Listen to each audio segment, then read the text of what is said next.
Mesdames, Messieurs, bonjour. Bienvenue à Antenne Directe spéciale sur Radio Burkina, consacrée au grand oral du président du Faso, le capitaine Ibrahim Traoré. À l'occasion de l'an 2 de la transition, la RTB Radio vous permet d'interagir avec le chef de l'État pendant environ 1 heure d'horloge sur des questions d'actualité, de défense et de lutte contre le terrorisme et d'autres sujets d'intérêt national en direct du palais présidentiel de Koulouba. Comme un capitaine à la barre d'un navire pris dans une tempête, le capitaine Ibrahim Traoré a pris les commandes d'un Burkina Faso confronté à des tempêtes sécuritaires, sociales et économiques. Durant ces 2 années, le président du Faso a dû naviguer à travers les vagues de défis que nous connaissons tous, en gardant le cap vers une souveraineté retrouvée et un avenir de paix et de stabilité. Aujourd'hui, nous faisons escale pour examiner le cap suivi, les obstacles franchis et les horizons qui se dessinent. Auditeurs, auditrices du réseau synchronisé de Radio Burkina et des radios partenaires, participez à l'émission en appelant le 25 30 49 93 et le 25 33 33 37. Mon confrère Hervé Kaboré se chargera de recueillir vos préoccupations et de les porter à l'attention de Monsieur le Président, ici en direct du palais de Koulouba. D'ores et déjà, les lignes téléphoniques sont ouvertes. Monsieur le Président, bonjour. Bonjour, Madame. Merci de vous prêter à cet exercice sur Radio Burkina à travers l'émission Antenne Directe. Avant de recueillir les premières questions des auditeurs, Excellence, c'est la première fois que vous vous exprimez directement devant l'ensemble des Burkinabés à travers les ondes de Radio Burkina. Comment vous sentez-vous à l'idée de partager ce moment de dialogue direct avec les Burkinabés? Merci beaucoup. Bonjour, chers parents, chers frères et sœurs auditeurs de la Radio Burkina. Merci, Madame, pour cette occasion qui nous est encore donnée de pouvoir communier directement avec le peuple. Donc, je pense que c'est un réel plaisir et c'est aussi un moment pour moi de pouvoir comprendre aujourd'hui, à l'étape où nous sommes, les aspirations actuelles du peuple à travers vos antennes et de pouvoir réajuster notre programme, si on peut le dire ainsi. Donc je dis que c'est un grand moment de plaisir et merci encore pour cette opportunité. Merci, Monsieur le Président, pour ces premiers mots. Nous allons à présent aborder le premier axe de notre échange consacré à l'actualité. Déjà, les premières questions des auditeurs commencent à tomber sur le 25 30 49 93 et le 25 33 33 37. Nous accueillons Hervé Kaboré qui va nous livrer ses premières questions. Merci Chantal Nikiema, Excellence, Monsieur le Président. La première question nous vient du secteur 16 de Ouagadougou. Stéphane Kiamtouré veut savoir comment vous avez vécu les multiples tentatives de déstabilisation avec en ligne de mire votre assassinat. Deuxième question, c'est Madame Koné de Bobo Dioulasso. Elle souhaite savoir le sort qui sera réservé aux comploteurs. Et puis ensuite, toujours à Bobo Dioulasso, c'est Daniel Sanou qui demande est-ce qu'un mandat d'arrêt a été lancé contre les déstabilisateurs et leurs complices. Et Eugène Kambiré de Batié dans le Numbiel voudrait savoir ce qui s'est réellement passé à Barsalgo. C'est aussi la question de Suleiman Ouedraogo à Kaya. Dans le centre-nord, Salifou Sanou de Bobo Dioulasso. Et puis la dernière question, c'est Jean Ilboudo de Ouagadougou. Il voudrait avoir votre réaction sur le discours d'orientation politique de feu capitaine Thomas Sankara en pleine célébration des journées nationales d'engagement patriotique et de participation citoyenne. Quelle importance revêt pour vous le DOP quand on constate que son contenu est toujours d'actualité? Merci. Merci Hervé Kaboré pour cette première série de questions des auditeurs. Monsieur le Président, vous venez d'entendre les préoccupations des auditeurs qui tournent autour des velléités de déstabilisation et notamment avec l'attaque de Barsalgo. Les auditeurs voudraient savoir comment avez-vous vécu ces situations? D'accord, merci Madame. Alors je dirais que c'est vraiment l'actualité. Les questions de déstabilisation, ce sont des questions actuelles. Avant de nous engager dans cette mission, je pense qu'il y a un certain nombre de risques qu'il faut mesurer et accepter d'assumer. Et parmi ces risques, il y a le fait de ne pas réussir la mission pour laquelle on était venu, Donc quand on vient, c'est soit ça passe ou ça casse. Dieu merci, on a pu réussir la mission pour pouvoir donc imprimer notre vision des choses à notre pays. Après ça, l'autre risque, c'est d'accepter d'abandonner tout. Voilà, on ne peut pas, en tant que jeune, être là donc au sommet de l'État et vouloir peut-être me retrouver sous des manguiers à manger du rusumbala comme les autres. C'est-à-dire accepter d'oublier sa jeunesse, accepter d'oublier la vie et se consacrer entièrement à la patrie. Un des risques, c'est cette situation que nous vivons, la déstabilisation, parce que si vous voulez redresser la barque d'un tel pays, forcément, vous êtes obligé de sévir. Et en sévissant pour redresser, vous créez des ennemis internes et externes. Il faut donc s'attendre à ces situations de déstabilisation, d'assassinat et de tout. Parce que nous avons touché aux intérêts de beaucoup de personnes. Il y a donc une inégalité sociale, il y a de la corruption, il y a une mauvaise gestion de la chose publique. Si nous essayons de vouloir redresser tout ça, forcément on va toucher aux intérêts individuels de certaines personnes. Et ces personnes, très souvent, sont riches, ont de l'argent, utilisent cela pour manipuler souvent des personnes plus pauvres qu'elles, pour nous les mettre à dos en fait. Ça, c'est à l'interne, et ces mêmes personnes n'hésitent pas à coaliser donc avec les forces impérialistes qui passent leur temps donc à nous endeuiller, à nous appauvrir. L'autre point, ce sont ces forces extérieures-là. Il y a beaucoup de pays aujourd'hui qu'on a sous le dos, et on n'a pas le choix, il faut le faire. Voilà, si nous voulons que notre patrie soit indépendante, si nous voulons notre souveraineté, si nous voulons que les Burkinabés mangent à leur faim, si nous voulons que nos enfants aillent à l'école sans payer un franc, si nous voulons que demain, le paludisme, qui est une des maladies les plus répandues au Burkina Faso, que nous puissions soigner notre population sur certains mots à 0 francs. Voilà certains rêves que nous avons, mais il va falloir faire beaucoup de concessions, il va falloir empêcher certaines puissances de nous piller, et ça crée beaucoup d'ennemis. Donc, nous sommes préparés à ces situations, nous les vivons comme normal en fait. Voilà, donc ça ne nous ébranle pas, ça ne nous fait pas peur. Ça nous donne encore le courage d'avancer, parce qu'à travers ces événements, nous savons que la ligne directrice que nous avons optée est la meilleure ligne pour notre patrie, pour notre peuple. Donc, nous vivons la chose comme ça. Et les comploteurs, actuellement, nous avons passé 2 années à sensibiliser, à parler, à mettre en garde. Les gens trouvaient qu'on mettait trop en garde.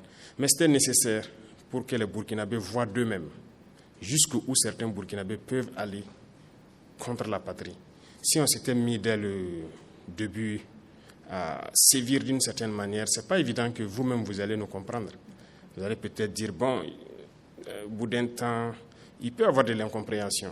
Et je pense que le capitaine Thomas Sankara a été mal compris à un moment donné, peut-être parce qu'ils ont commencé fort, mais il fallait laisser le peuple voir, comprendre ce que c'est que ces comploteurs, communiquer avec le peuple à travers tout ce que nous avons fait. Et aujourd'hui, je pense que les gens ont beaucoup compris. D'accord. Voilà. L'auditeur de Bobo Dioulasso voudrait savoir quel est le sort réservé à ces comploteurs-là.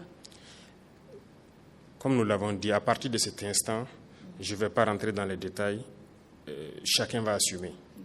Si quelqu'un entreprend des démarches comme ça, eh bien, il assume toutes les conséquences. Nous n'allons plus conseiller quelqu'un ou mettre en garde encore. Donc, on va revenir sur le cas de Barsalgo. Il y a un auditeur qui voudrait savoir qu'est-ce qui s'est réellement passé à Barsalgo. Barsalgo, je ne vais pas rentrer aussi dans les détails, mais Barsalgo, je pense que j'étais personnellement visé. Parce que Barsalgo et moi, il y a une histoire. Barsalgo et la situation du pays, il y a une histoire. Voilà, en juillet 2022, vous pourrez peut-être après vous renseigner sur place à Barsalgo. J'ai défié beaucoup d'ordres pour m'interposer pour que Barsalgo ne tombe pas.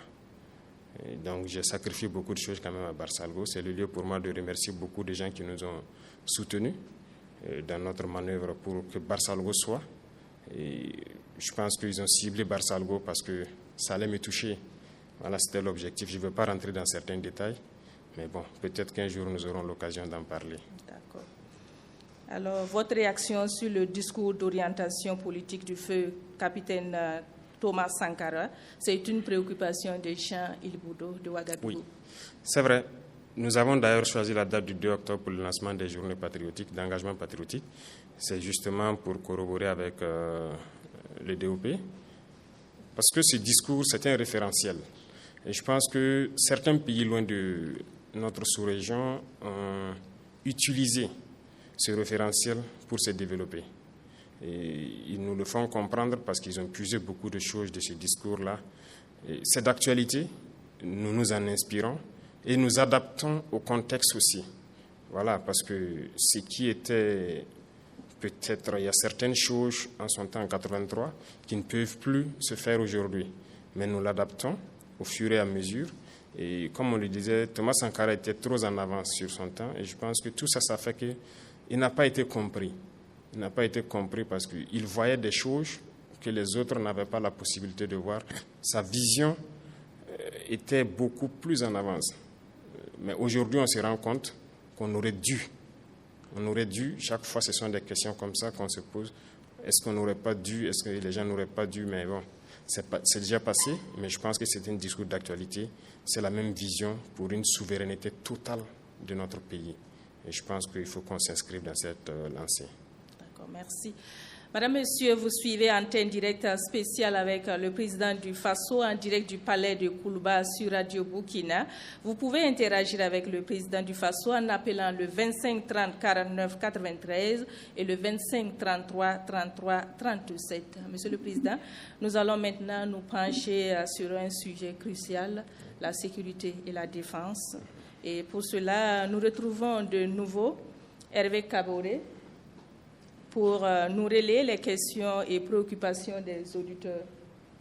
Hervé Kaboré n'est pas disponible. Monsieur le Président, oui. Alors, avant que Hervé Kaboré nous retrouve, je voudrais savoir quel est le moral des troupes avec ces velléités de déstabilisation. Je dirais que le moral des troupes est au beau fixe. Parce que s'engager pour défendre la patrie, vous savez, quand on est militaire et qu'il y a un autre état d'esprit naturel qui est là au sein du milieu, au sein de l'armée, et se lever, prendre son sac à dos, son arme et partir au front, ce n'est pas donné à tout le monde. Mais généralement, dans la tête du militaire, quand il part, c'est avec fierté qu'il part. Il sait ce qui peut arriver, mais c'est avec fierté qu'il part. Et aujourd'hui, avec ce que nous avons mis en place, ce que nous essayons de faire comme effort, à travers l'accompagnement du peuple, beaucoup de militaires sont vraiment fiers d'être militaires. Voilà pourquoi ils se donnent corps et âme. Et avec tout l'accompagnement que le peuple aussi fait à leur endroit, je pense que ça ne peut que booster le moral. C'est vrai que ces situations de déstabilisation ne les affectent pas, mais ça les donne encore plus de courage de se battre. Ils comprennent mieux pourquoi ils doivent se battre pour leur patrie. Ils savent bien que ce n'est pas pour rien qu'on tente de nous déstabiliser, malgré que nous avons pu changer la donne en termes d'équipement, de recrutement, de formation dans un laps de temps. Si des gens tentent encore de déstabiliser, ça donne plus d'arguments aux militaires de rebooster leur morale et de se battre. Merci. Hervé Kaboré nous a rejoint pour les questions des auditeurs. Hervé, c'est à vous. Oui, Chantal Nikiéman, c'est M. Alassane Ouedraogo qui nous appelle de Kaya, dans le centre-nord. Il demande, après l'attaque de Barsalgo, l'opinion publique se demande si des sanctions ont déjà été appliquées à l'encontre des responsables et complices. Où en est-on en termes de justice et de réparation pour les victimes de cette tragédie? Voilà, c'est la question de M. Ouedraogo Alassane de Kaya, en attendant. Merci Hervé. Monsieur le Président, vous avez la parole pour répondre à M. Ouedraogo. D'accord, merci. Il faut dire qu'après toute attaque, depuis qu'on est là, après chaque attaque, nous essayons de faire une analyse de la situation pour comprendre qu'est-ce qui a marché et qu'est-ce qui n'a pas marché. Tant qu'on n'arrive pas à le faire, on ne peut pas améliorer la situation. Donc, naturellement, après l'attaque de Barsalgo, sur le plan militaire, il faut analyser qu'est-ce qui s'est passé. Qu'est-ce qui a marché, qu'est-ce qui n'a pas marché? Là, nous sommes presque au bout donc, de cette enquête. Je pense que les autorités militaires sont allées plusieurs fois à Barsalgo enquêter, continue d'enquêter aussi à travers Kaya. Et les responsabilités seront situées d'ici quelques jours. J'attends le résultat du rapport. Et les sanctions vont tomber. C'était, comment je vais dire, toutes les attaques, c'est ce que nous faisons. Et si vous remarquez, il y a eu des attaques où on est amené à radier souvent certaines personnes qui ont manqué au devoir. Voilà, parce qu'on n'a pas le choix tant qu'on s'engage et qu'on sent que la faille vient du dispositif, il faut sévir. Donc nous attendons le rapport final pour agir. Et s'agissant donc des victimes, c'est naturel, nous avons adopté des lois pour que les enfants de ceux qui auraient perdu la vie dans cette guerre-là, on les récupère comme pupilles de la nation. Et ceux aussi qui sont tombés, on les prend comme martyrs. Donc si vous suivez même, il y a juste le conseil des ministres surpassé, il y a 236 enfants, donc dans 236 et 238, qui ont été donc déclarés pupilles de la nation.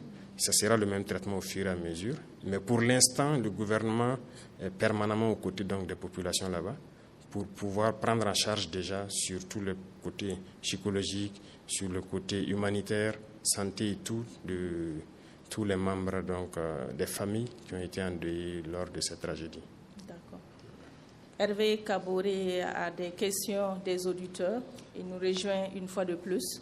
Oui, Chantal Nikéma, les auditeurs ont encore envoyé des questions d'actualité. C'est M. Thomas Kafando de Zignaré qui, en rapport avec le mois du consommant local, il demande quelles sont les stratégies pour un développement endogène basé sur les produits made in Burkina. Et puis, M. Karim Zango de FADA demande, vous avez des équipes gouvernementales qui rencontrent actuellement les leaders coutumiers. Quelles sont vos attentes?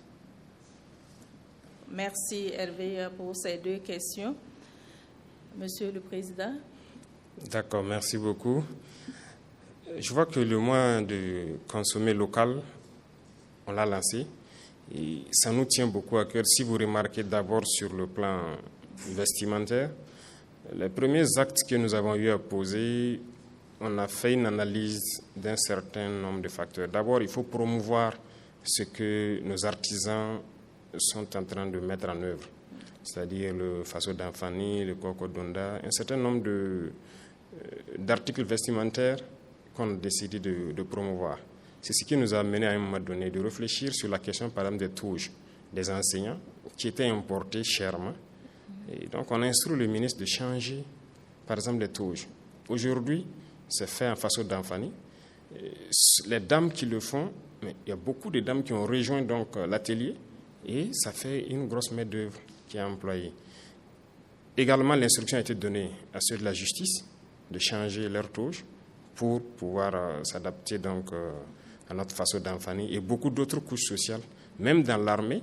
Je pense que si vous avez bien suivi la tenue même du ministre au Conseil des ministres, c'est du Faso d'Anfani en fait. Donc il y a beaucoup de choses qu'on essaie de faire promouvoir ce qui est fait localement. Et dans plusieurs autres domaines, surtout dans les produits transformés.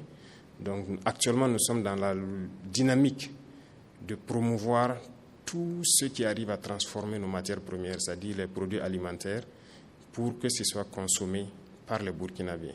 Ce qui nous a mené d'ailleurs à prendre un décret dernièrement pour instituer le fait que si quelqu'un veut importer un produit, peu importe le produit, tant qu'il y a des Burkinabés qui le fabriquent, il est obligé d'abord de prendre au Burkina. Et lorsque maintenant ça ne suffit pas, il peut aller prendre à l'extérieur. Donc c'est un acte fort qu'on a posé pour pouvoir encourager ceux qui produisent localement et que ce soit consommé par les Burkinabés. Donc sur ce volet, je pense que nous sommes dans une bonne dynamique. On ne peut pas dévoiler toute la stratégie à venir parce que comme je l'ai dit, ceux qui ont l'habitude d'importer, ça ne les plaît pas forcément d'appliquer ce que nous voulons. Mais si nous voulons être burkinabés, on est obligé de prendre des mesures. Ça ne va pas plaire à d'autres, mais ça va plaire au grand nombre. Et je pense que c'est ça qui est le plus important. Monsieur Karim Zango voudrait savoir vos attentes concernant vos équipes gouvernementales qui sont sur le terrain. Oui, donc ce sont des sorties qui ont été programmées il y a quand même un peu longtemps. C'est comme les premières sorties qui ont coïncidé avec les événements de Barsalgo, je pense. On avait programmé plusieurs sorties. Donc, quand l'événement est arrivé, on a quand même dit aux gens de partir faire le programme. Donc, pendant cette période, on arrête le Conseil des ministres pendant une semaine. Et donc, on veut que les ministres aillent auprès des populations, s'enquérir des réalités, voir les réalités de visu et revenir, parce qu'un ministre, c'est au niveau de la décision. Et si vous êtes juste à Ouagadougou et que vous n'arrivez pas à comprendre les aspirations profondes du peuple, c'est compliqué. Donc, c'est un programme, ça ne sera pas la première fois, ça ne sera pas la dernière fois. Ils sont allés vers les populations dans toutes les régions pour s'enquérir des vraies réalités, comprendre les difficultés. Et je pense que chaque ministre donc, va réaménager son programme en fonction des besoins réels de nos populations. C'est le même état d'esprit qui nous a amenés à aller vers les chefs coutumiers, parce que nous voulons les remettre dans leur rôle. Leur rôle, donc, de maintenir cette cohésion sociale, l'unité, la paix. Voilà, il faut qu'ils s'affirment, qu'ils arrivent à nous aider à éduquer la jeunesse. Donc, ce sont ces messages-là qui sont portés à leur endroit, parce que, quoi qu'on dise, ce sont des acteurs clés donc, de notre société, et nous voulons les remettre dans leur rôle pour qu'ils puissent aider le Burkina Faso à revenir à ces valeurs ancestrales qui sont des valeurs de paix, d'unité, de cohésion. D'accord. Merci pour ces éclairages. Monsieur le Président, l'actualité, la sécurité et la défense sont intimement liées.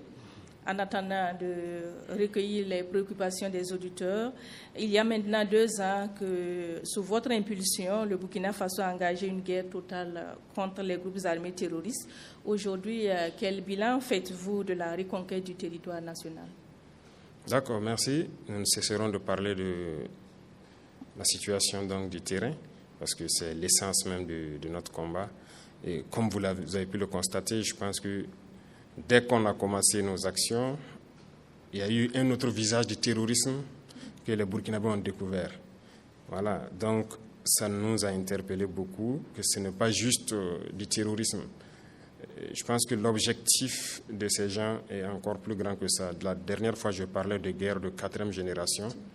Voilà, ils ont manipulé beaucoup de gens pour les mettre contre leurs frères. Aujourd'hui, vous regardez, tant chez les terroristes que chez nous, ce sont des jeunes qui meurent. Et donc, il faut freiner ça, il faut arrêter ça vite.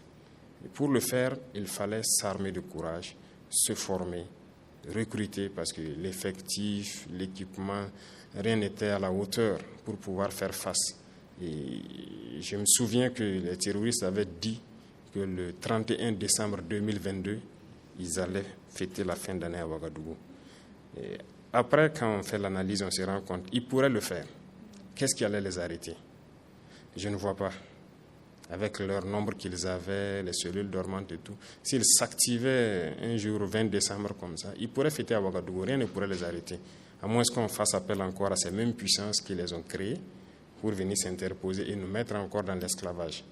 Et donc, quand on a pris nos responsabilités, vous avez très vite vu qu'on a commencé à recruter, tant sur le volet militaire et aussi au niveau des VDP, pour essayer de contenir la menace. Aujourd'hui, l'armée est beaucoup plus équipée qu'elle ne l'a jamais été, mais nous disons encore ça, ce n'est rien. L'équipement va venir 10 fois, beaucoup de fois plus performant que ce que nous avons. Nous allons continuer à recruter pour avoir une armée forte, parce que l'indépendance, la souveraineté, tant que vous n'avez pas une armée forte, vous ne pouvez pas vous assumer. Donc ça va continuer dans ce sens et nous continuerons de faire face à la menace ainsi. Concernant toujours la lutte contre le terrorisme, certains Burkinabés font le lien entre réconciliation nationale et lutte contre le terrorisme. Est-ce que vous comprenez leur logique, Monsieur le Président? C'est une phrase qui a emballé beaucoup de gens, mais il faut que les gens arrêtent de s'emballer avec ça. Réconciliation nationale, qui est en conflit avec qui? Il faut se poser la question. Nous sommes en conflit avec des bandits armés qui tuent sans distinction. Nous ne voulons pas nous réconcilier avec eux. Si c'est ça que les gens appellent réconciliation, nous ne voulons pas cette réconciliation-là. Soit ils arrêtent, ils déposent leurs armes, ils reviennent à la République, mais nous ne pouvons pas laisser des gens en train de nous tuer et nous asseoir parler de réconciliation. Non, nous allons combattre. Nous allons combattre jusqu'à ce qu'ils soulèvent eux-mêmes le drapeau blanc et venir. Et on verra. Donc, ce sont des termes que souvent certains emploient sans même savoir de quoi il s'agit. Nous recevons des correspondances dans ce sens aussi, des gens qui nous écrivent pour, soi-disant, nous donner des stratégies dans le sens de la cohésion sociale et tout, et réconciliation nationale. Mais quand vous lisez au fond, écoutez, on ne peut pas réconcilier les gens, soi-disant réconcilier de cette façon. Il y a des gens qui ont détruit ce pays. S'ils ont des problèmes en justice ou des problèmes avec la société, mais il faut résoudre ce problème. Il faut que les personnes reconnaissent, peut-être payent ce qu'ils ont fait, ou ce qu'ils ont pillé et tout. Avant qu'on parle de réconciliation, il ne s'agit pas de balayer tout ça du revers de la main et dire au nom de la réconciliation, ça ne va pas s'arrêter, ça va continuer. Ça, c'est de l'impunité. Je rappelle, auditeurs de Radio Burkina, que vous suivez Antenne Directe spéciale avec le président du Faso, le capitaine Ibrahim Traoré. À l'occasion de l'an 2 de la transition, le président vous parle. Rejoignez-nous au 25 30 49 93 ou le 25 33 33 37 et posez vos préoccupations. En attendant, nous retrouvons Hervé Kaboré pour d'autres séries de questions sur la sécurité et la défense. Hervé Kaboré. Oui, Chantal Nikiema. Clément Guigemde nous appelle de Bobo Dioulasso. Il dit qu'il note en tout cas avec fierté la montée en puissance donc, de l'armée burkinabé et voudrait savoir si le président pouvait rassurer que les 30% restants seront reconquis en 2025. Clément Guigemne aussi salue les initiatives donc, présidentielles qui vont faire du pays un État émergent et il se demande que répondez-vous à ceux qui pensent que vous devriez uniquement faire la guerre. Et puis il y a Julien qui nous appelle de Gawa dans le sud-ouest et dit « Les forêts étant le nid des groupes armés terroristes, le gouvernement a-t-il prévu un plan d'équipement et de déploiement des eaux et forêts pour libérer et consolider ces forêts ?» Il y a Diallo Aruna qui nous appelle de PA. Il demande « Est-ce qu'il est envisagé l'ouverture de commissariats dans les communes qui n'en disposent pas ?» Merci. Merci Hervé pour cette série de questions. Nous allons commencer par la question de Clément Guigemde sur la reconquête du territoire national. 70%, à quand les 30% restants, la reconquête des 30% restants? Le souhait est que si demain on peut reconquérir les 30%, on le fait. Mais toujours est-il que nous allons nous mettre à l'œuvre rapidement. Si vous constatez ces derniers temps, l'intensité des opérations a un peu baissé dû à la saison pluvieuse. La saison pluvieuse est en train de finir, donc les opérations vont se relancer. Je disais à certains que le matériel que j'ai remis dernièrement aux forces, personne ne le voit sur le terrain d'abord. Donc les gens s'entraînent très bien. Actuellement, ils sont prêts. Donc dans quelques jours, la lutte va reprendre de plus belle et nous espérons aller très vite, reconquérir le maximum, reverdir autant que possible. Quand on dit reverdir dans notre jargon, ça veut dire avoir des espaces où les gens pourront faire leur tourisme, faire tout ce qu'ils veulent en toute liberté, vraiment free, comme on le dit, sans crainte. Voilà, donc c'est ce que nous sommes en train de développer et ça se fait en tandem défense et sécurité parce que autant que les forces qui sont en première ligne évoluent, il faut qu'à l'arrière, on réorganise les forces de sécurité pour pouvoir assurer donc, la pleine quiétude des populations. Donc nous poursuivons. 2025 est décisif et nous allons aller dans ce sens pour que nous puissions reconquérir les 30% restants.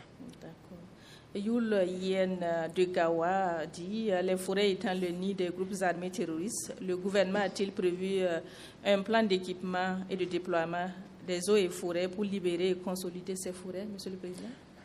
Nous sommes là-dessus parce que les eaux et forêts, il faut le dire, quand nous sommes arrivés, nous avons essayé d'évaluer la situation.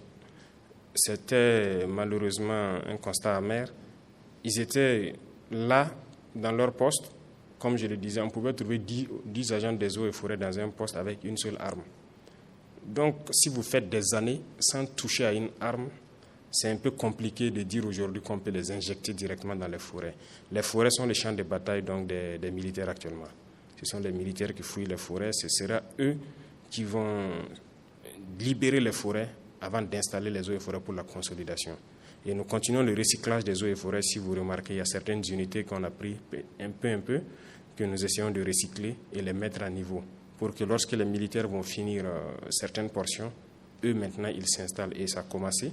Il y a certaines forêts depuis l'intérieur qui ont été libérées par les militaires et les eaux et forêts qui ont été recyclées se sont réinstallées. Donc nous les avons rééquipés et au fur et à mesure nous continuons donc de faire monter leur puissance de feu pour qu'ils puissent contenir après le passage donc des militaires. D'accord.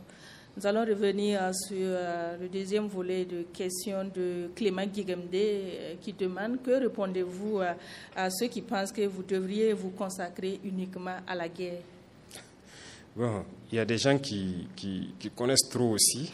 Je ne sais pas comment maintenant ils analysent la situation. Qu'est-ce qui a mené la guerre? Il faut se poser beaucoup de questions. Certes, des puissances extérieures manipulent les gens, mais qu'est-ce qui fait qu'ils arrivent à manipuler les gens? Il faut se poser plusieurs questions et je pense que j'ai déjà parlé sur ces sujets-là. On ne peut pas faire la guerre aujourd'hui sans développer. Si vous le faites, c'est que vous faites une erreur. Et je le dis, si on se met uniquement guerre, on va tuer tous les jeunes du Burkina.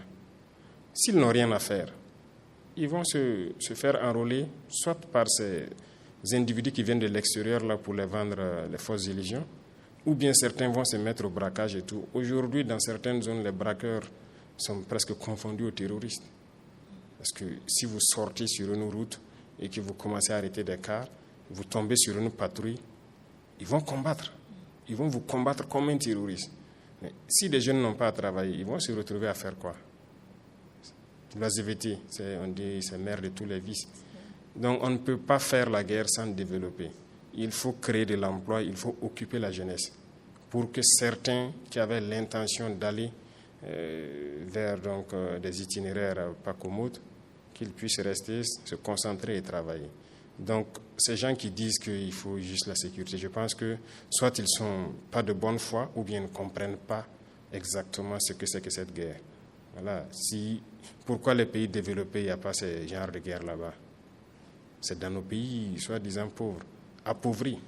Donc, il faut que nous reprenions en compte nos richesses et donner du travail à la jeunesse.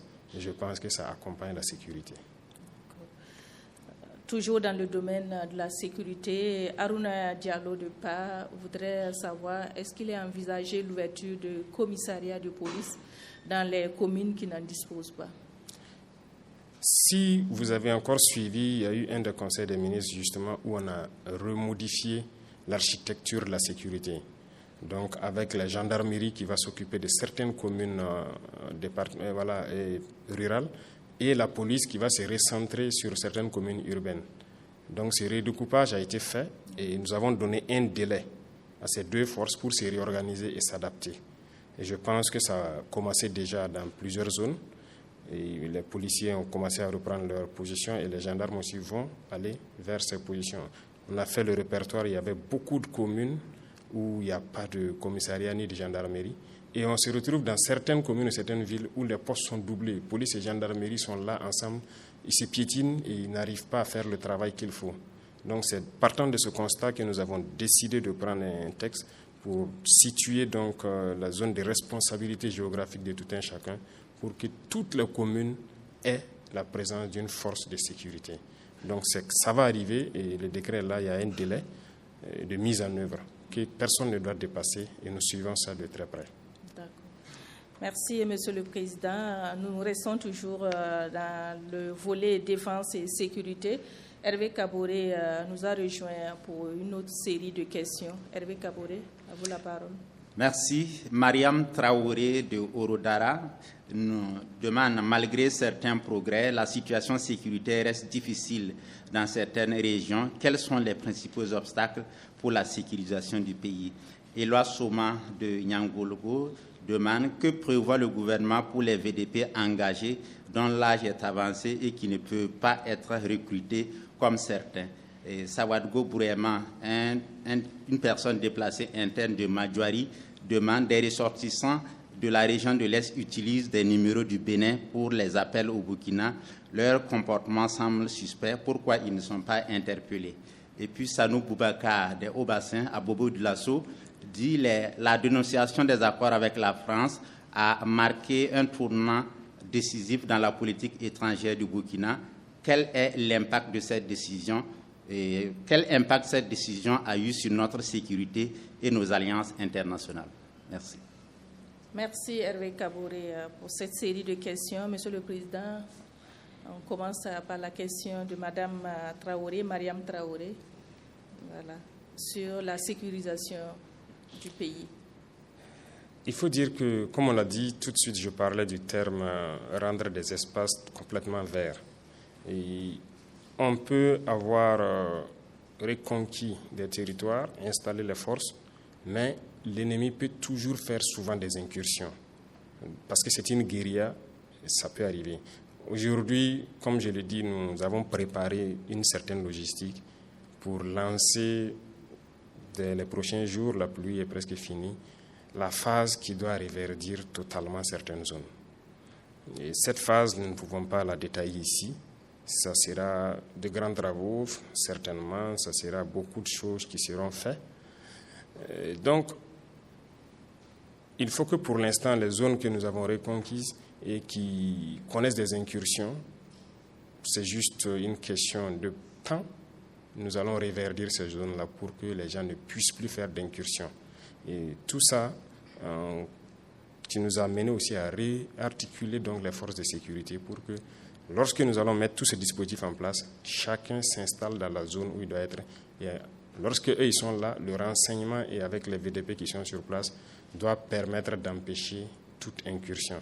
Donc c'est un processus et je pense que tout est fin prêt pour que certaines zones soient complètement vertes au fur et à mesure. Les VDP participent à la reconquête du territoire. Et Loa Soma de Niangologo voudrait savoir quel est le sort réservé à ces VDP engagés dont l'âge est avancé et qui ne peut pas être recruté comme certains dans la fonction publique et autres. Oui, nous avons notre plan pour leur reconversion. C'est comme les militaires aussi qui arrivent donc à la retraite. Et si vous remarquez, avec l'initiative présidentielle pour l'autosuffisance alimentaire, nous avons lancé un programme déjà dans l'armée, il y a des reportages là-dessus, pour apprendre à certains militaires qui ont un certain âge à se reconvertir petit à petit à l'agriculture, à l'élevage ou à certains métiers de leur choix. Voilà, parce qu'il y a aussi des gens qui font des spécialités, par exemple des gens qui ont fait le génie, et ils peuvent être dans d'autres entreprises pour exprimer toujours leur potentialité là-bas. Donc, ça sera la même chose pour les VDP. Déjà, quand je suis passé une fois à Bagré, j'ai échangé avec des VDP là-bas où j'ai vu qu'il y avait beaucoup de personnes âgées qui ne pouvaient pas être recrutées et qui avaient déjà demandé à avoir des terres au bord de certains points d'eau pour l'agriculture. Donc, nous avons instruit donc la BVDP pour mettre tout en œuvre pour que ces gens-là puissent s'installer et produire. Donc, nous encourageons donc les VDP à ça aussi, ce qui a mené dans certains points, si vous remarquez, ils font la guerre et ils produisent en même temps. C'est en même temps une formation et nous voudrons, lorsqu'on veut les désengager, qu'on puisse les accompagner à s'installer dans leur domaine de prédilection pour continuer donc leur effort de contribution donc, au développement du Burkina Faso. Sawadogo Bourema de Madjouari, dans l'est du Burkina, voilà, il nous informe que des ressortissants de la région de l'est utilisent des numéros du Bénin pour les appels au Burkina. Leur comportement est suspect. Pourquoi ne sont-ils pas interpellés? Merci à l'auditeur. En fait, la complicité aussi est très grande, comme il a dit. Et ça rend déjà très difficile le combat, mais nous prenons la complicité en compte comme une difficulté et nous arrivons à la surmonter. La zone de Madjouari, comme il a dit, beaucoup de zones, certaines zones à l'est ne sont pas accessibles. Ça fait partie des 30% donc, du territoire que nous devons reconquérir.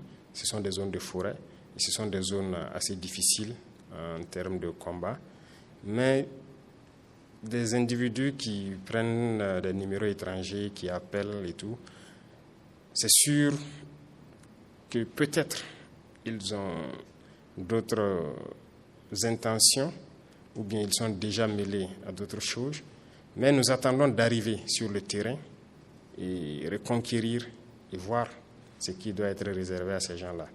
C'est ce que je peux dire, mais pour l'instant, on ne peut que faire des spéculations, si je peux dire, sur la question, puisqu'on ne sait pas pourquoi ils appellent, ainsi de suite. Mais nous savons très bien que beaucoup de gens ont été interpellés dans la région de l'Est pour complicité avec les terroristes. Ils les ravitaillent.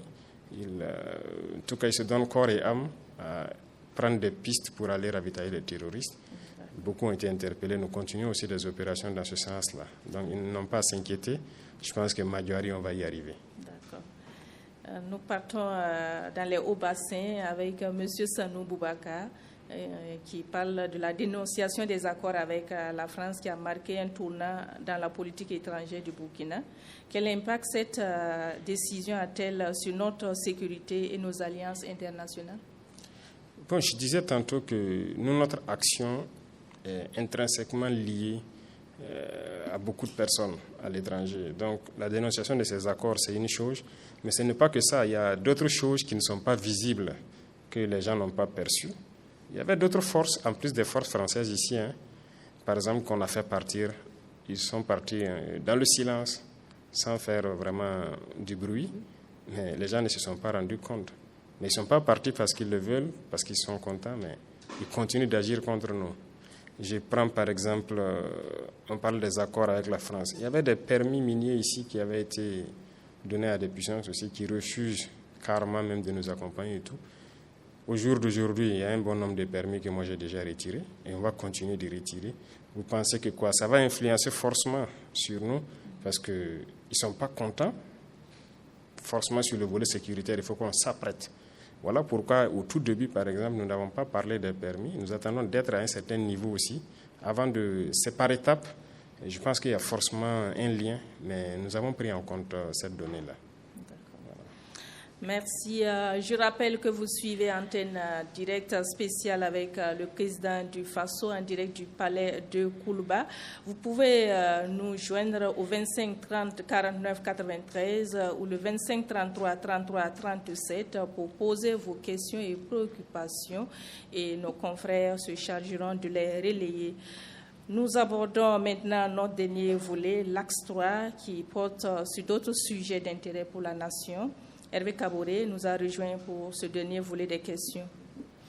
Oui, Chantal Nikiema, Excellence, Monsieur le Président, Ama Diallo revient en tout cas sur la sécurité et la défense. Il est à Dori, dans le Sahel. Et vous avez entrepris la réorganisation de l'armée avec des nouvelles unités et stratégies. Quel est le résultat sur le terrain? Maïmouna Ouedraogo nous appelle de Bitou, dans le centre-est. Elle dit la situation humanitaire est également préoccupante. Et quelles stratégies sont en cours pour assurer la protection et le retour des déplacés dans leur localité d'origine? Ouedraogo Moumouni est déplacé à Manektaba, à Tikari. Il demande qu'est-ce qui est fait, justement comme Madame Ouedraogo de Bitou, qu'est-ce qui est fait pour accélérer le retour des déplacés dans leur village d'origine. Il appelle à augmenter le nombre de recrues au niveau des FDS pour libérer les zones encore sous emprise terroriste. Merci. Merci à vous, Hervé Kaboré. Monsieur le Président, la question du retour des déplacés internes est évoquée. Oui. Qu'est-ce qui est fait pour leur retour dans leur localité d'origine? Merci bien. Beaucoup de gens déjà ont déjà rejoint, mais il y a aussi des localités, même si on met pied, souvent on dit aux gens de ne pas venir d'abord, d'attendre, parce que chaque localité n'a pas la même vision, ça n'est pas vu sous le même angle par les terroristes. Comme certains aiment le dire, il y a certaines localités qui sont stratégiques géographiquement dans cette guerre. Donc il y a des zones où peut-être les forces ont reconquis il y a peut-être quelques mois, mais ils n'ont pas permis à ce que les populations reviennent. Il y a un travail qu'ils font. Après, ils reviennent vers l'arrière et disent aux populations de les suivre pour les installer maintenant. Donc, ceux qui se sont déjà installés ont pu passer donc, la saison sans problème, plus ou moins en sécurité. Il y a des zones qu'on va réinstaller à la sortie de la saison. Et on sait que c'est suivi donc de situations humanitaires forcément s'ils n'ont pas pu cultiver, mais des mesures sont prises pour pouvoir les accompagner jusqu'à la saison prochaine. Et pourquoi pas, si on peut faire certaines choses avant la saison, notamment des fourrages et autres, pour les permettre d'avoir de l'activité, tout est pris en compte. Et je pense que le ministère de l'Action humanitaire fait le point permanemment chaque semaine qu'elle m'envoie sur ceux qui se sont retournés, quelle prise en charge. Ceux qui doivent se retourner, qu'est-ce qui est prévu pour leur prise en charge. Il y a des moments où je peux intervenir et réajuster certaines choses en fonction des différentes zones. Et je vois qu'il y a une dame qui a parlé de Bitou. Bitou, par exemple, bon, les gens sont là. Je ne sais pas s'il y a un déplacé de Bitou qui est ailleurs. Mais il y a certains villages, peut-être dans le centre-est, qui restent à être installés. Mais il y a un travail qu'il faut faire autour de certaines forêts avant de les permettre de s'installer. Certes, les forces sont là, les VDP sont là, mais on les a dit de ne pas s'installer pour l'instant parce qu'on n'a pas terminé le travail. D'accord. Vous l'avez déjà souligné, le nombre de recrues. Moumouni Ouedraogo, c'est un PDI. Lui vous appelle encore à augmenter le nombre de recrues de FDS pour libérer les zones encore sous emprise terroriste. Oui, nous sommes en train de recruter. Sur les 2 années, je pense qu'on est à plus de 30 000 personnes recrutées presque dans l'armée seulement. Et les autres forces aussi ont recruté. Nous avons doublé, sinon même plus, la masse de forces donc, au niveau de l'armée des terres pour pouvoir faire face. Mais nous partons aussi à un rythme un peu lent parce qu'il y a beaucoup de choses qu'il faut autour du recrutement. Si vous remarquez, nous avons recruté en temps 5 000, après on est passé à 10 000, aujourd'hui nous sommes à presque 15 000, parce que la formation, il ne faut pas la bâcler. Et c'est l'occasion donc de remercier donc, certains pays, donc, notamment les pays de l'AES, qui nous ont donné un coup de main au départ. Le Niger, nous avons envoyé des troupes au Niger formées pour revenir s'installer. Nous avons envoyé des troupes au Mali formées. Nous en avons envoyé donc au Togo. Aujourd'hui, depuis que nous avons pris notre destin en main, comme on le dit, la plupart des pays européens qui offraient des formations au Burkina ont systématiquement fermé. Et certains pays, malheureusement, donc, qui sont nos voisins, ont automatiquement aussi fermé les rapports militaires avec nous, ont cherché nos stagiaires qui étaient chez eux. On a répondu à la réciproque aussi. Mais nous avons compris que nous pouvons nous former nous-mêmes, on n'a pas besoin forcément d'eux. Parce que la formation, c'est une question d'expérience dans la guerre et on réadapte en prenant en compte certains paramètres pour les nouvelles recrues. Donc, nous partons à un rythme qui peut paraître là à leurs yeux. Il faut recruter beaucoup, mais nous voulons aussi bien les former, bien les équiper pour qu'ils puissent être efficaces sur le terrain parce que la menace grandit. D'accord. Justement, la réorganisation de l'armée revient. C'est une question de Amad Diallo de Dori. Et il demande quels résultats sur le terrain avec cette stratégie. Mais si on n'avait pas réorganisé et créé des unités organiques, on ne pourrait pas tenir. Ce n'est pas possible. Parce que comme ils l'ont dit, dès qu'on a pris notre virage, vous avez vu que l'intensité des combats est montée d'un cran. Et il fallait s'adapter automatiquement. Et chez nous, dans l'armée, quand on dit une unité, ce sont des gens qui vivent ensemble, qui se connaissent et qui combattent ensemble. Et quand il y a des situations, ils sont prêts à tous mourir ensemble, mais ils ne peuvent pas avoir certains comportements. Depuis longtemps, nous ne combattons pas en unité. Voilà, nous on aime dire dans notre jargon, c'est des cotisations. Chaque corps envoie quelques soldats, on les rassemble, on peut les déposer quelque part. Ce n'est toujours pas fini. Il y a certaines positions toujours qui sont dans cette configuration. Et c'est difficile de combattre comme ça. Vous partez, vous retrouvez sur le terrain, vous ne vous connaissez pas bien. Vous n'êtes pas habitué, vous ne connaissez même pas son nom. On vous attaque. Vous n'avez pas confiance en lui. Comme une équipe de football. Ouais. Si on se met à rassembler des gens qui ne se sont jamais vus, qui ne se connaissent pas, bon, c'est très difficile. Et tous nos détachements étaient comme ça. Nos unités, c'était comme ça. Et donc, nous avons rapidement compris ça, qu'il faut changer, parce que nous-mêmes, nous avons fait ça. Moi, j'ai été sur le terrain avec des hommes que je ne connais pas. Et je vous dis que vous êtes bleu, vous sortez, vous arrivez, vous ne savez pas quoi faire. Voilà. Vous ne savez pas qui est qui, souvent même, c'est très compliqué. Donc aujourd'hui, nous avons des unités organiques qui ont permis de contenir la situation. Nous avons créé beaucoup de birs et au niveau de la police, nous avons réorganisé un Goumi. Ils en ont plus d'une dizaine qui ont pu contenir la situation dans certaines zones. Au niveau de la gendarmerie, c'est les esseries qu'ils ont créées, il y en a 3, je pense, qui aussi assurent la sécurité sur certains axes stratégiques. Donc nous allons continuer à créer des unités organiques. L'armée de terre actuellement est en train de se réorganiser pour mettre fin dans un délai donné à ces détachements où il y a des cotisations. donc pour avoir des unités organiques. Et nous allons continuer dans ce sens-là. Là, nous aurons une armée bien structurée, bien organisée et des unités dignes de ce nom. En attendant de recueillir d'autres préoccupations des auditeurs, Monsieur le Président, comment se fait aujourd'hui la coordination de la lutte contre le terrorisme au sein de l'espace AES au regard des attaques qui se multiplient dans l'espace AES? Oui, la coordination se passe très bien. Et comme vous l'avez dit, les attaques qui se multiplient, l'AES est une cible. Voilà, c'est voir des Africains s'unir, c'est pas bon pour d'autres personnes. Donc, il faut tout faire pour casser cette alliance. On comprend, mais nous sommes là pour ça. Et voilà pourquoi très tôt, nous avons commencé donc à mettre en place immédiatement dans chaque pays des officiers de liaison. Voilà, donc il y a des Burkinabés au Mali et au Niger qui participent donc au centre des opérations. Il y a des Maliens, des Nigériens au Burkina, ainsi de suite. Donc, dans chaque pays, il y a des équipes d'officiers qui ont été dépêchés pour faire office de liaison, pour coordonner au niveau des centres des opérations tout ce qui se fait en interarmes. Je vous ai parlé tantôt de la formation. On a fait beaucoup de formations ensemble. Et si vous vous souvenez, dès le départ, il y a des gens qui ont signalé entre-temps des forces spéciales guinéennes qui étaient ici. Ils sont venus nous aider à former.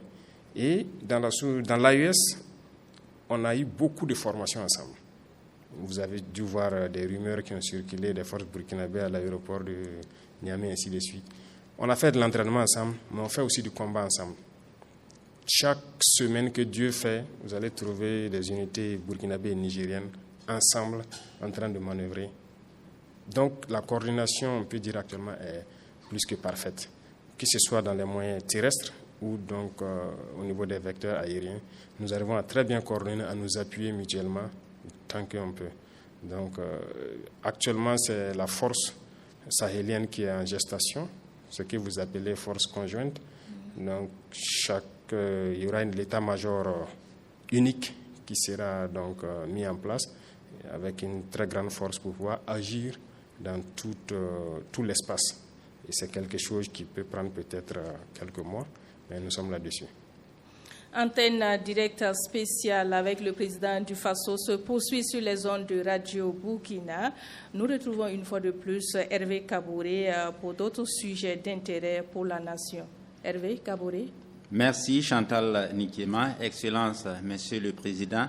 Jean Park Belga, étudiant à Bobo Dioulasso, souhaite qu'on relève l'âge de recrutement dans l'armée pour permettre à beaucoup de personnes de participer à la lutte contre le terrorisme.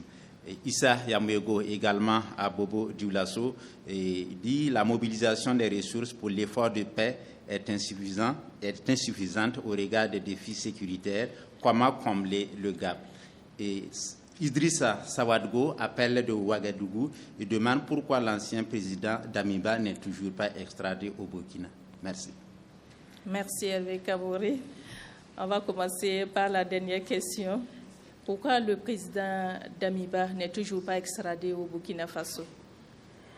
D'accord, donc sur cette question, je pense qu'il y a eu depuis un temps donné ces implications avérées dans ces projets de déstabilisation et tout. Mais le dernier projet où quand même c'était en lien avec des terroristes, nous avons donc repris les discussions avec les autorités togolaises.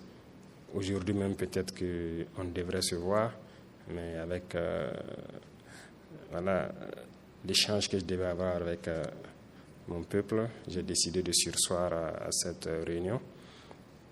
Nous sommes là-dessus parce que, en toute honnêteté, nous n'avons pas voulu, aux premières heures, nous comporter de manière désagréable avec un ancien président. Quoi qu'on dise, c'est un ancien président. Donc j'avais des autorités togolaises, il peut rester là-bas, nous n'avons aucun problème. Et nous communiquons très bien de tout ce qui se passe avec les autorités togolaises. Et vraiment, il n'y a pas de souci sur ce volet. Dès qu'il y avait certaines visites, ils nous disaient s'ils veulent mener certaines actions, ils nous avertissaient en fait. Et actuellement, je pense qu'eux aussi doivent être choqués et surpris de découvrir ce qu'il y a. Mais nous sommes parlé déjà au téléphone, mais on ne peut pas parler au téléphone de sujets assez sensibles. Nous devons nous voir physiquement pour parler d'un certain nombre de sujets et Une fois qu'on le fera, donc, vous serez donc situé sur cette question. Donc vous rassurez l'opinion publique et très prochainement, il sera extradé au Burkina? Je ne rassure pas, j'espère. D'accord. Voilà. Si je dis je rassure, j'aurais peut-être menti si ce n'est pas fait. Je préfère vous dire que j'espère. D'accord. On va répondre à la question de M. Pak Belga-Jean, qui souhaite qu'on relève l'âge de recrutement des FDS pour permettre à beaucoup de personnes de participer à la lutte contre le terrorisme. Je pense qu'on a déjà relevé. Hein. Si on doit relever trop, ils n'auront pas trop de temps d'activité. L'année passée, quand nous sommes passés à Fada, à l'université, des étudiants ont exprimé justement ça. On venait de lancer le concours de la gendarmerie, je pense. Immédiatement, j'ai instruit de relever, de reprendre le communiqué et relever donc l'âge de 2 ans, je pense. Ça a été fait. Et actuellement, cette année, nous sommes allés jusqu'à 35 ans. Hein. 34 ou 35 ans pour les soldats.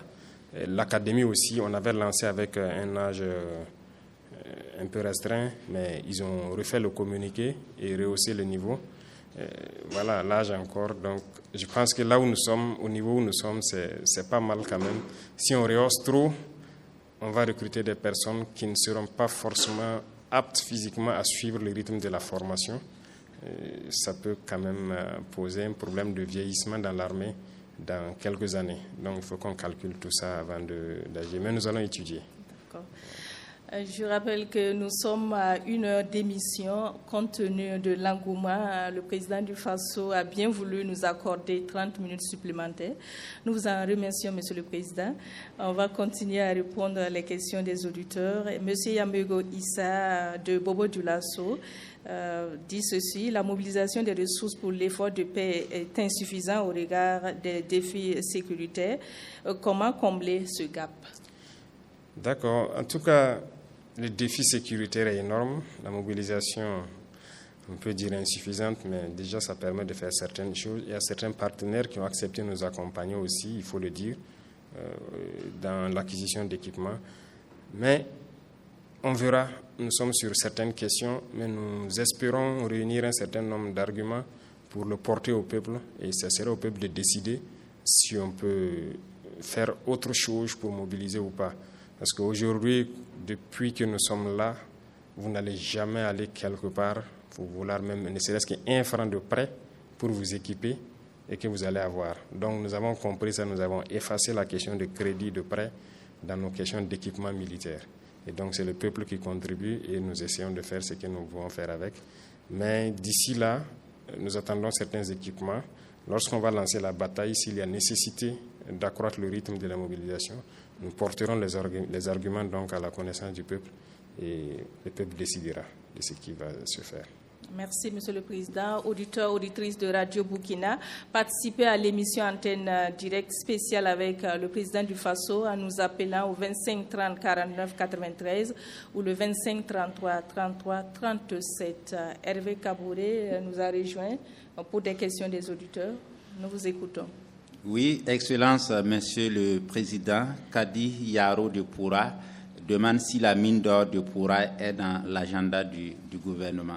Clément Guigimde de Bobo Dioulasso revient, demande à quand la remise à plat des salaires afin que chaque Burkinabé puisse vivre dignement. C'est aussi la question de Kassoum Dambré à Boromo. Il demande aussi quelles sont les mesures prises pour rendre la libre circulation dans l'espace AES sans raquettes. Et Mathieu Bationo de Tenado dans le Sanguier demande pourquoi ne pas mettre en place dans chaque village une banque de céréales alimentée par les producteurs quand on sait que la Sonagest a montré ses limites. Moumouni Sawadgo nous appelle de Lumbila et demande quelle est la suite à réserver au projet de désenclavement du lac Bam. Et Elifas Thiolé de Gawa dans le sud-ouest demande à quand la monnaie AES.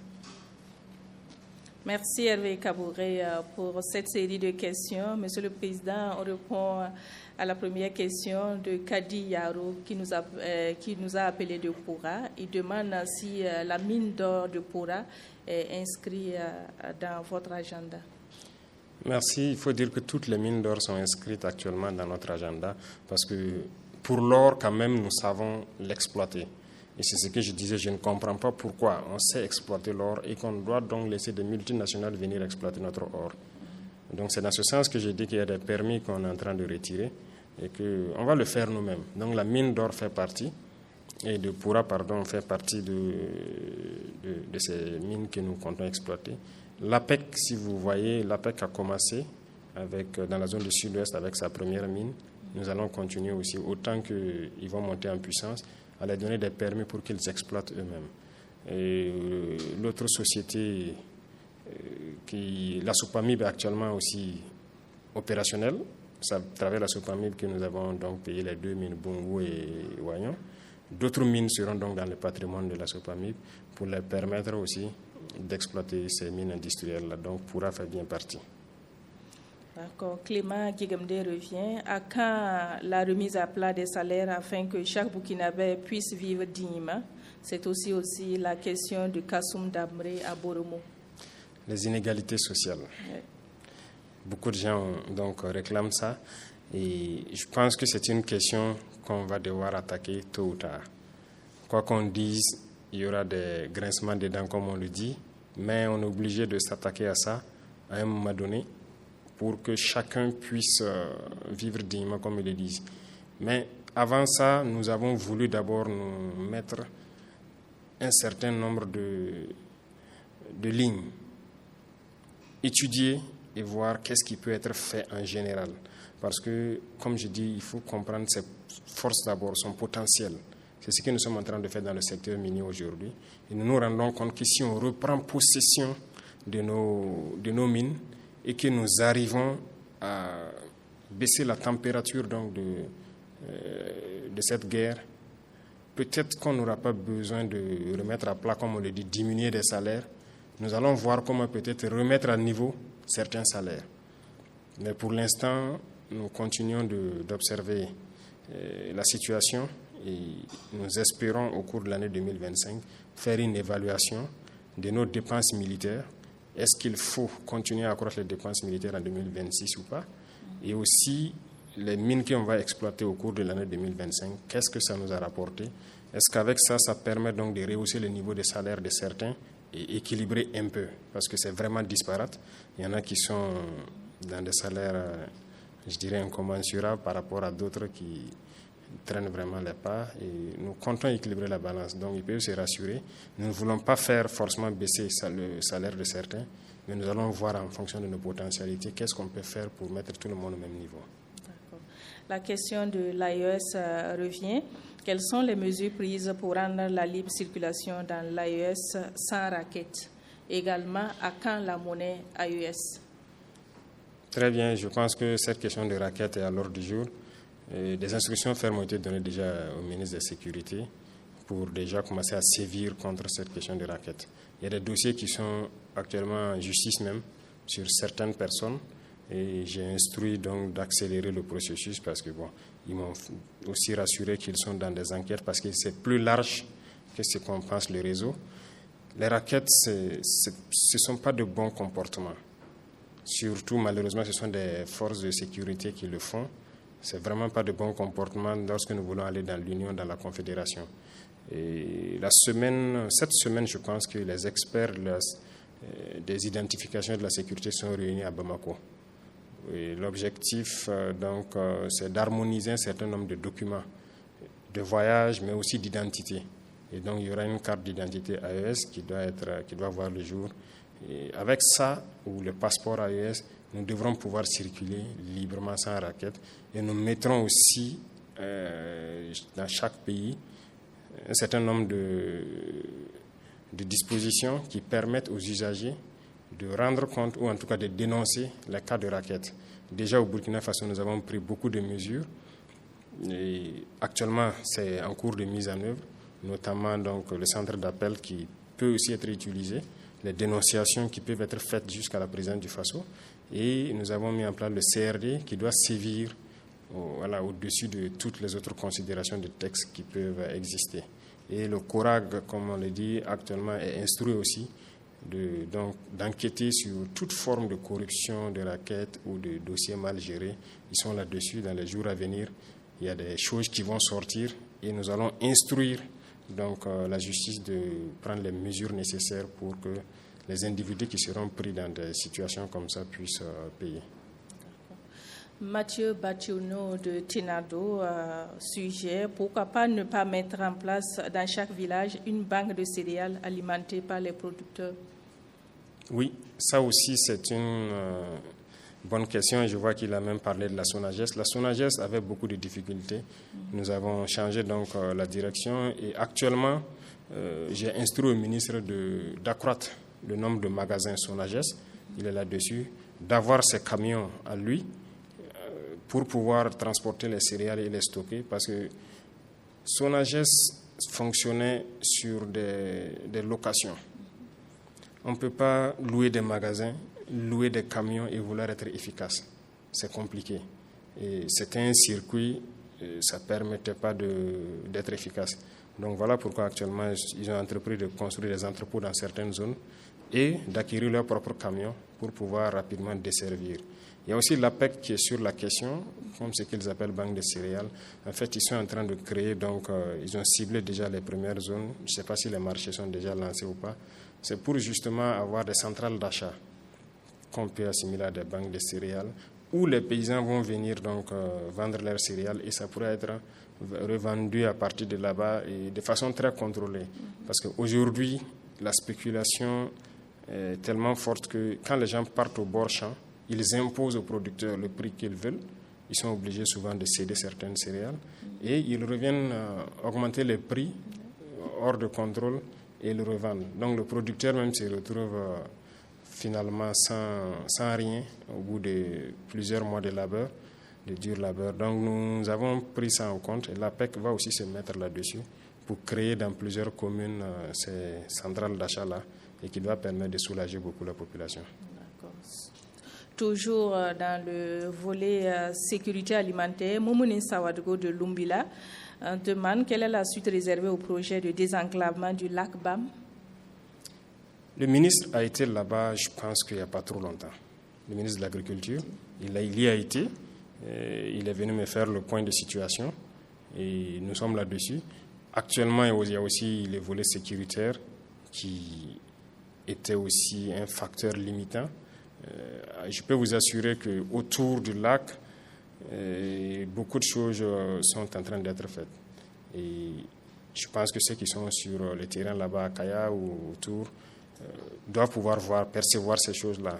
On ne va pas tout dévoiler ici, mais nous sommes là-dessus parce qu'il faut réaménager le lac, pouvoir le rendre plus viable et que ça profite à beaucoup de personnes. Donc le projet est en cours.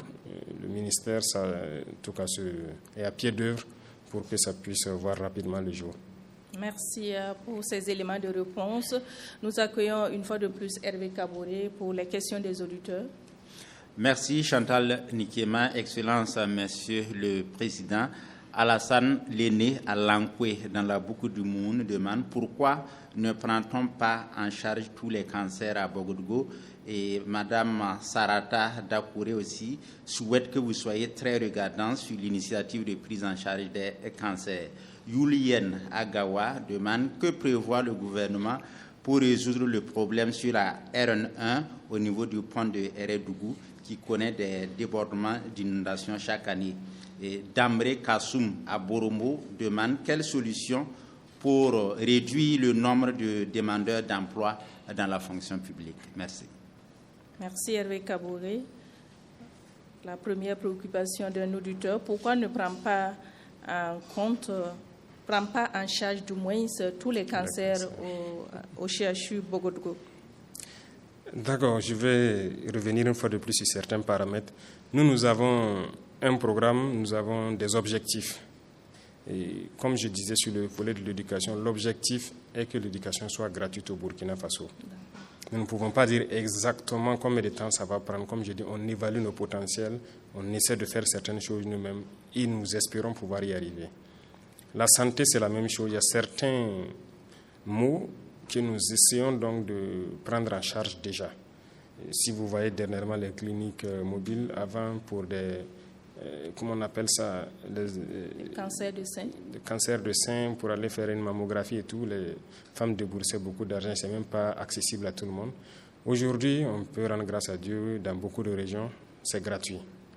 Le cancer, le centre donc, qui traite les cancers, c'est le seul qui est là actuellement. Le deuxième est en train d'être achevé à Bobo. Donc, la capacité d'accueil déjà ne permet pas à tout le monde de pouvoir venir. Secondo, on évalue. Avant, c'était fermé. Nous sommes venus et on a réouvert le centre, le remettre en état, ça fonctionne. Mais si on dit qu'on peut prendre tous les cancers gratuits, ça serait du mensonge, on ne pourra pas. Pour l'instant, on ne pourra pas. Voilà pourquoi nous avons choisi le cancer des enfants de moins de 15 ans, et donc le cancer des femmes col de l'utérus, le cancer du sein et le cancer de prostate. Mais pour l'instant, on ne peut pas prendre tous les cancers en compte. Si on le dit, les gens vont affluer, le service ne pourra pas être fait. On va encore dire que nous avons pris des mesures et que nous ne pouvons pas faire accompagner. Donc voilà pourquoi nous allons étape par étape, au fur et à mesure. Voilà, beaucoup de choses peuvent être très bien au Burkina Faso. Julien revient avec une question de sécurité. Que prévoit le gouvernement pour résoudre le problème sur la RN numéro 1 au niveau du pont RN-Dougou? Et là où ça déborde chaque année, il faut dire que je pense qu'on est très interpellé cette année. L'année passée, ça a eu lieu, on a vu. Cette année, c'est quand même pendant de longues périodes où la route est restée bloquée. Le conseil de ministres passé, j'ai dit au ministre de l'Agriculture à travers l'ONBA de passer donc, dès que les eaux vont baisser, et de nous faire une proposition. Je pense que d'abord, on laisse passer beaucoup d'eau. Nous avons envie de faire un très grand barrage, assez profond, en remontant vers Ouri. Ce sont les instructions que je l'ai données, pour qu'on ait une grosse retenue d'eau là-bas, avec une très grande digue. Et à ce niveau, j'ai dit de voir comment est-ce que, avec la nouvelle digue déjà, la voie même peut être une double voie. Parce que c'est une opportunité naturelle, où l'eau est stockée. On me parlait des possibilités donc, de réticence des populations installées dans la zone. J'ai dit, mais il faut aller communiquer avec eux et les faire comprendre que c'est pour leur propre bien. Si on a 1 milliard de mètres cubes de retenue là-bas, ça ne va profiter qu'aux populations autour. Donc, on est là-dessus, on attend juste que le niveau des eaux baisse et ils vont lancer les études, concertation avec les populations et voir comment on peut rapidement, à travers l'ONBA, faire un très grand barrage là-bas. D'accord. Dambré Kassoum de Boromo demande quelle solution pour réduire le nombre de demandeurs d'emploi dans la fonction publique? Quelle solution? C'est ce que nous sommes en train de faire pour promouvoir d'autres types donc, d'emplois. Lorsque nous encourageons la création des PME, les fonds, nous avons essayé de fusionner tout pour créer donc, un fonds unique qui doit permettre de soutenir efficacement. Le FBDS, nous l'avons ravivé pour que les jeunes puissent entreprendre. Ça, c'est une chose. Deuxième chose, nous sommes en train de miser sur les activités de production, l'agriculture, l'élevage, parce qu'on importe beaucoup et on veut que les gens repartent vers la terre et qu'on les accompagne. Aujourd'hui, si vous voyez dans la plupart des zones où il y a des grands barrages, beaucoup de jeunes se sont mis à la pisciculture en cage flottante. J'ai vu les images à Bobo, à Samandeni. C'est carrément une industrie qui s'est mise en marche. Au sud-est, ça a commencé, et dans la zone de Swam, vers Koudougou. Donc, nous voulons ramener les jeunes beaucoup plus à la production, au lieu qu'on importe. Donc, il y a assez d'emplois qu'il faut créer à travers la production agricole. Je pense que c'est quelque chose qui n'était pas valorisé avant, mais nous sommes en train de tout faire pour que les jeunes reviennent à ces fondamentaux-là. Merci, Monsieur le Président. Antenne directe spéciale avec le président du FASO. Voilà, nous allons recueillir les dernières préoccupations des auditeurs avec vous, Hervé Kaboré. Excellence, Monsieur le Président, Awa Koulibaly de Bekoui, dans la boucle du monde, dit plusieurs projets structurants ont été annoncés, notamment FASO Rail, l'Agence nationale de l'énergie nucléaire du Burkina et bien d'autres. Pouvez-vous nous donner les détails sur l'avancement de ces projets du moins? Nikiema Emmanuel de Gogo, dans le centre-sud, demande les vivres coûtent cher. Qu'est-ce qui est fait pour réduire le prix et soulager les populations? Angéline Yago de Léo demande le projet de loi sur le changement de devise a été retiré de l'ALT. Qu'est-ce qui empêche le déroulement du processus? Marc Bago, c'est un étudiant en géographie à Koukouldi. Il demande à quand la fin de la corruption au Burkina. Merci. Merci Hervé pour ces questions. Monsieur le Président, nous recevons de nombreuses questions des auditeurs. Awa Koulibaly de Bekoui voudrait avoir les détails des projets tels que Faso Rail. Oui, il y a beaucoup de projets qui sont initiés, il y a beaucoup de projets encore qui restent à venir. Faso Rail, c'est parti d'un constat. Nous voulons faire des rails, parce que les rails qui sont là ne sont pas du tout modernes.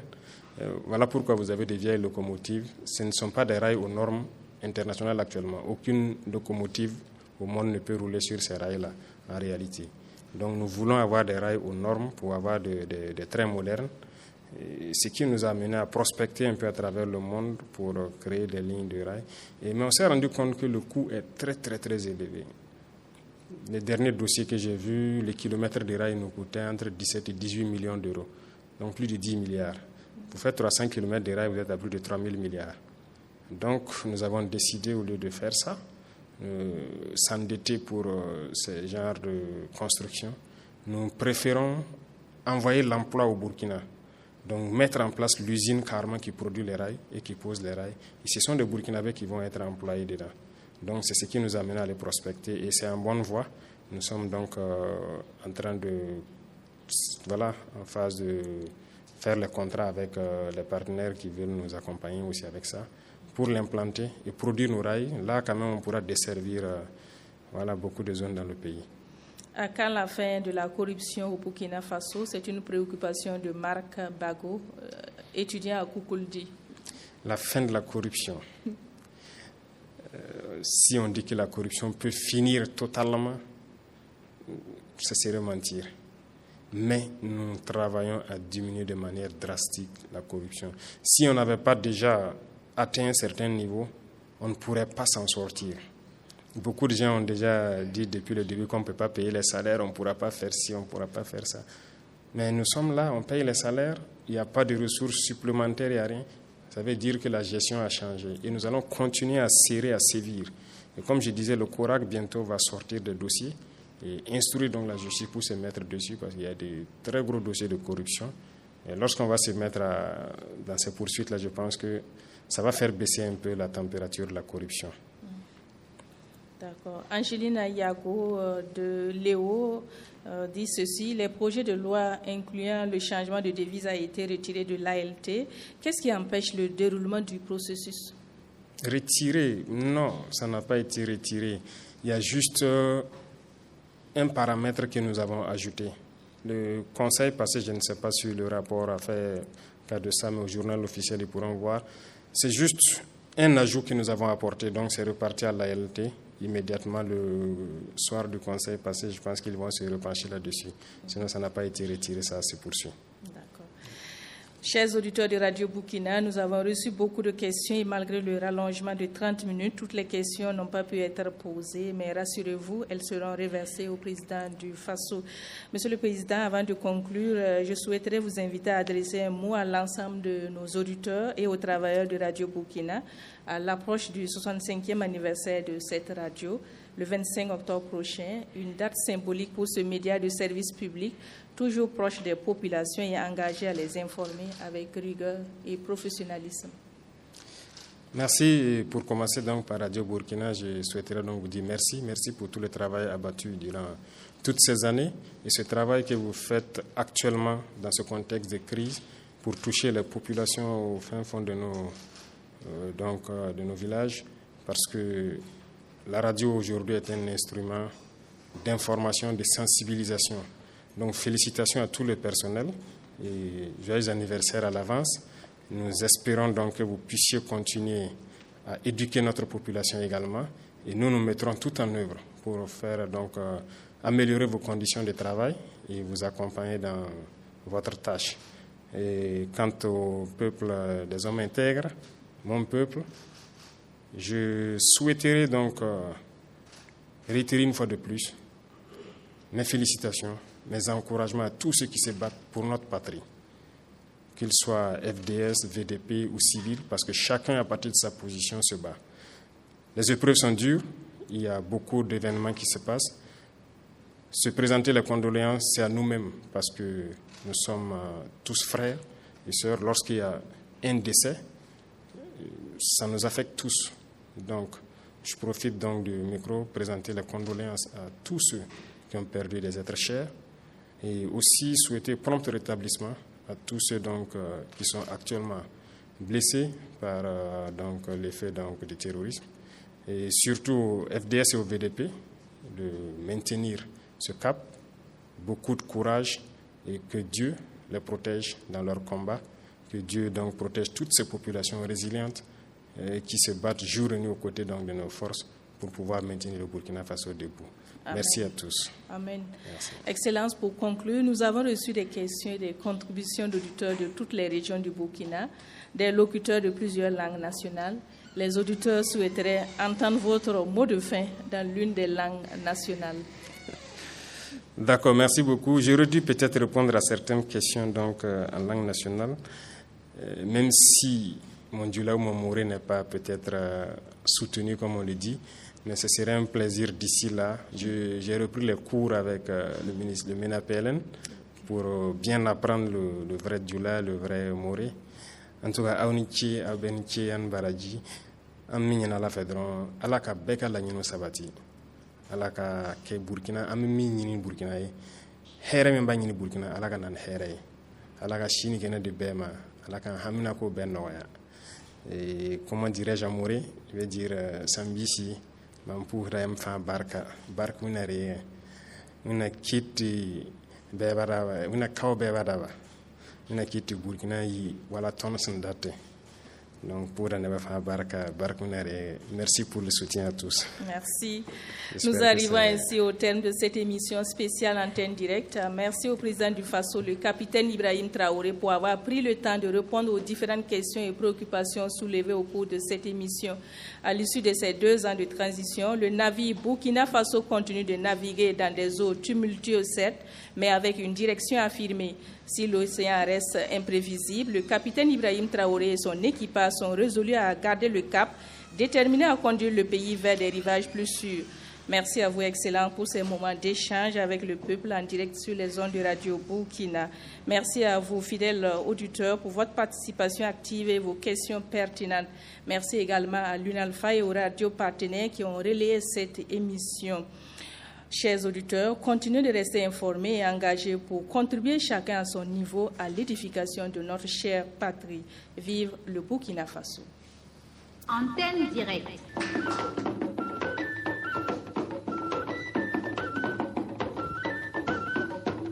Antenne directe sur les grandes questions de l'heure.